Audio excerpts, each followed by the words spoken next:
Good morning. So today is going to be a busy day. I just wanted to give you guys a quick update as to what's been going on. I am outside mainly because the kids are still sleeping inside and I don't want to wake them up. My plan for today is to get as much cleaning done. So I'll probably do some cleaning videos. But this video is basically just going to be like a September, October update to our homeschooling, and just a update as to we just had a hurricane to come through here this past weekend.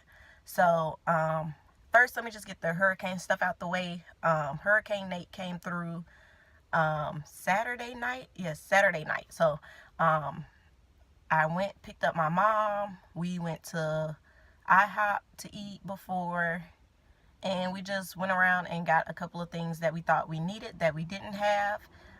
We picked up all the toys in the backyard, just got all of those up. I put some not sandbags, but they were like bags of rocks on the trampoline so that the trampoline wouldn't blow away.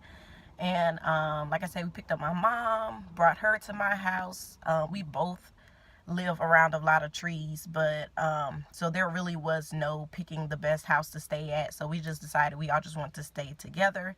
So my mom came to our house, and it was a nice little party until about 12 o'clock. Probably about between 10 and 12 it started getting a little rough.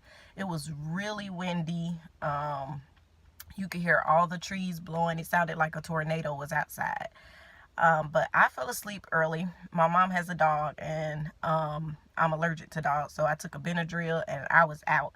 But the wind woke me up about 2 in the morning, and it was really bad. Thank goodness the kids were asleep, but my mom said they were a little afraid before they went to sleep. But when I woke up, it was horrible. It was probably the worst wind I have ever heard in my life. And we've been through a few hurricanes here. So, but I woke up, I heard a big limb hit the top of the roof right over my room, and I was already scared because my room, it's a huge tree over my room. So I was already scared that that tree was going to fall on me. So when the limb hit the house, yeah, that woke me up. And then we heard this big boom, which I think was one of the transformers blowing. Thankfully, we didn't lose power. We heard a lot of people in our area lost power, so I'm just grateful that we didn't lose any power at all. There was no damage, none to the roof that I can see, but I'll probably have to wait until Rico gets home so that he can check on it. But yeah, a couple of limbs fell down here and there. No toys blew because we put all the toys like in one big pile, and they were still there. And also I had a plant on the front porch that I forgot to take off the porch, and it didn't blow away either. So I'm pretty glad about that. But it was some rough weather, and we did have some rough weather this morning too. So, but I'm just glad that that is over for now. We still have some bad weather, but at least the hurricane part is done. As far as homeschooling, the month of September and the beginning of October has been awesome so far. Jalen is still doing good in her math. She's doing teaching textbooks. The one thing that she's kind of getting behind on, which we started off behind, so it really doesn't matter, is her history that she's doing with Rebecca. But we're not really rushing it. So everything else is doing good. The one thing that I wish we were, I guess, more focused on is our Black history. We've kind of let that slid. We're supposed to be doing our Underground Railroad unit study. But so far for Black history, we've just been listening to Roll of Thunder, Hear My Cry on audiobook. And they love that. So we're just going to keep doing that for now. As far as science, she's still doing her human body book. And we're doing the Our Universe. So that's going pretty well. Bible is their favorite right now because we're working on the Armor of God. And, oh, excuse me, my glasses are really dirty. So, Jalen is doing really, really well, especially in math. when she was doing Abeka math, it was so depressing for her, and just she hated math. But now that she's doing teaching textbooks, she's making straight A's. Even though she is doing the teaching textbooks 4, and she's technically in the 5th grade, it's helping boost her confidence, and she should be moving on to teaching textbooks 5 by November or December. So, but she's working on measurements and division and stuff that she just could not do when she was doing the Abeka curriculum. So I'm super excited and super happy for her with that. So let's see, that's pretty much it for Jaylin. Her writing is getting better. She's still doing, no, she finished her Abeka language, and now she's just working out of this workbook that she has, this 4th grade language arts workbook. It's pretty much the same thing that she did in Abeka, so it's kind of like a review.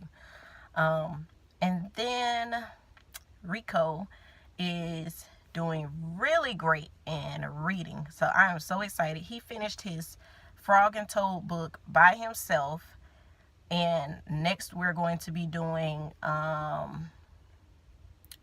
Children. The Boxcar Children is next for him.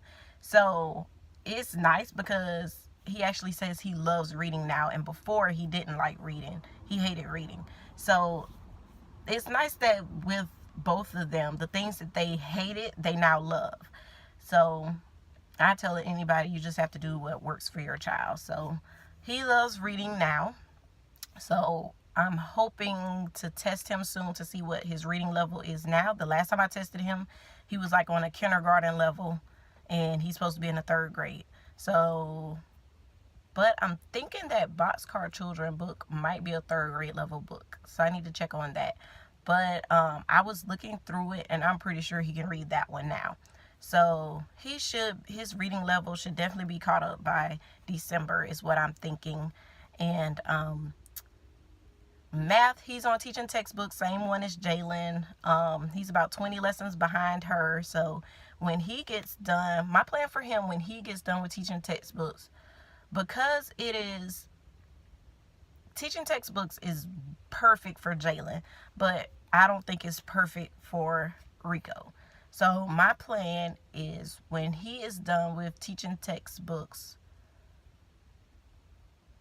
and when he is done, pretty much right now, I think he's just working out of a lot of workbooks for his subjects. Basically, my plan is next in the spring, when I get my income tax, I want to put him totally in the 3rd grade on Abeka's videos. He has done some of the things in that grade level already, but I just want to completely almost start him over in the 3rd grade, because I just want to make sure that he has it and he understands the things that he's doing before I just push him along. I made that mistake with him in kindergarten and 1st grade, and we're now paying for it now. So I don't want him to pass the 3rd grade without making sure that he knows everything that he needs. And I'm pretty sure with Abeka, he's going to get that. So like I said, he's doing good. Math, science is basically me just reading to him and discussing. History, same thing, just reading and discussing. He's doing more writing, which he's doing amazing in that. I will give him something to write, and he has to sound out the words in order to spell them. We started out with him asking me, how do you spell this? How do you spell this? How do you spell this? And it just got on my nerves. So I just started telling him, sound it out, sound it out, sound it out. And now he knows how to write really well, and he can sound out the words really well. So I'm excited about that. There are limbs still hitting the top of my truck. So yeah, I'm really proud of him. His reading and writing is improving a lot. He does okay in math. He used to make all 100s in math, but now that it's getting a little bit harder, he's getting to multiplication. It's dropping to low B's. So we're just gonna focus on our multiplication facts a lot now, because he's just got into that. He likes it though. It makes him feel older that he's doing multiplication, so he's really excited about it. But I did notice his grades dropped a little when he got into multiplication. So I'm just going to work on that with him. And with Kayla, my thing with her is just being consistent. She's 4. She loves to learn. She's very, there's a squirrel just going along. So she's very competitive, which is the reason why she loves to do her homework. She wants to read better than Rico. She wants to do math better than Rico. She feels like she can do everything better than him. She wants to dance better than Jalen. So she's really competitive, and so I use that in order to get her to do her work. She's very smart. She gets distracted easily. She's like a mix between Jalen and Rico. She's determined and she's really smart and gets a lot of things the first try, like Jalen, but at the same time, like Rico, she can get distracted very easily. Well, she's 4, so you know. But I just try to sit her down and do like 2 Abeka worksheets and a couple of lessons in her Christian Light Education book. And sometimes we can squeeze in Hooked on Phonics. I try to do that with her and the daycare kids together so that I can kind of squeeze that in with her. And also, one of my 2-year-olds, he's soaking up everything too. So it's nice to have her doing it with the daycare kids because they're learning as well. And then she still does Time for Learning, which I need to pay for that for this month. So she's doing her Time for Learning. Rico isn't doing Time for Learning anymore. It started getting boring to him. The higher level that he got, he didn't like it. So I took him off. So now the only child that I have on Time for Learning is Kayla. And she just finished the preschool part. So she's officially in the kindergarten lessons for Time for Learning. So let me wrap this video up because I was not expecting it to be this long. I hope to see you guys later. I'm going to go get some cleaning done. My daycare is closed today. Kayla wasn't feeling well, and we have a lot to clean up from just the storm. Left a lot of debris and stuff, so we're going to clean that up today. So I would hopefully bring you along on that journey. We will see. But thank you for watching this video. Subscribe and like, and we hope to see you again later. Bye.